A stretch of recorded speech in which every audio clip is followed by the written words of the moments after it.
Welcome back to the channel, everybody. Do you have your popcorn out? It is a movie season and it's called the Inter Chaos. What is happening with Inter from a team that went to possibly winning il triplete to a team that is in complete shambles and chaos? Lautaro, Beppe Marotta versus Calhanoglu, Thuram, Arnautovic. What is happening? What is happening? And so Inter's end of year was sort of understood, or they tried to spin it with this narrative that the team was tired physically, mentally, and they just fumbled the end of season. They said that losing the Supercoppa to Milan sort of initiated this big snowball that they couldn't stop, right? And so they lost the Supercoppa, got eliminated by Milan in the Coppa Italia. They lost the Scudetto to Napoli, got destroyed in the Champions League final by PSG. Cinque cucuzze, Simone Inzaghi saying goodbye, Beppe Marotta basically calling him a traitor. The news came out that he already had the agreement before the last game of the Champions League with Al Hilal. A big disaster. Inter names Chivu as the new head coach. They go into this Mondiale per club, don't have very good showings, and get eliminated by Fluminense 2-0. And after the game, Lautaro Martinez comes out and says, as captain, I am allowed to say when I don't see things that I don't like. And he says, whoever doesn't want to play for Inter needs to go. We need to get better. We need to play as a team. And whoever doesn't want to be here can go. Which, in theory, you're going to say makes complete sense. Because that's what we've been saying about Milan. Whoever doesn't want to stay at the club needs to go. But he doesn't call anybody out. And in the last couple of days, weeks, we heard about this rumor that Galatasaray wants Calhanoglu. Calhanoglu wants Galatasaray, that he's been putting a bit, not too much, a bit of pressure to go back home.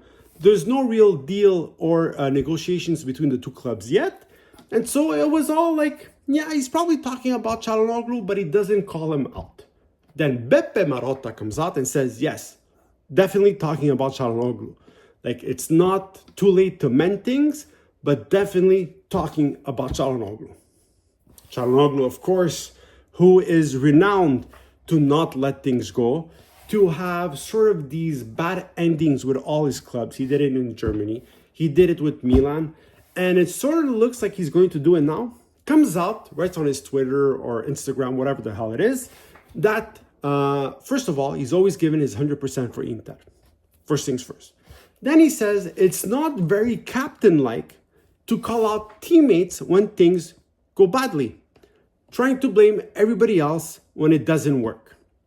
Now, he says that the future is still a question mark, but you might think to yourself, fine, it's a Lautaro versus Calhanoglu thing, and that's it.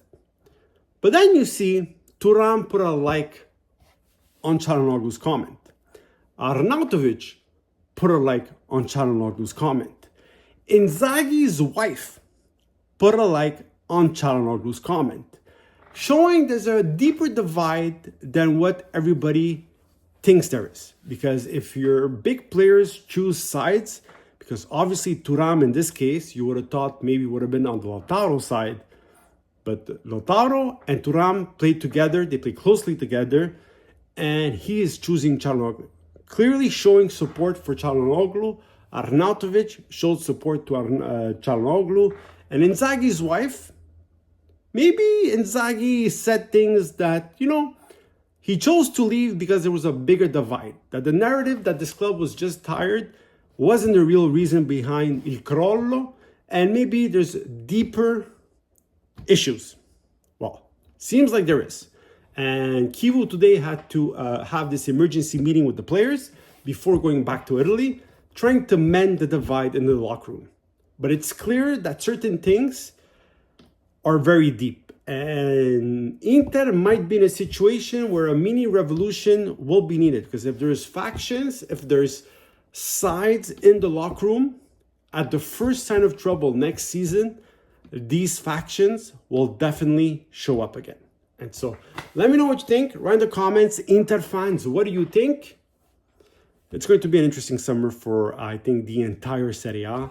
I think Napoli is already an advantage because they seem like they're in a good place and they've already spent some money buying some players. Everybody else seems a bit late.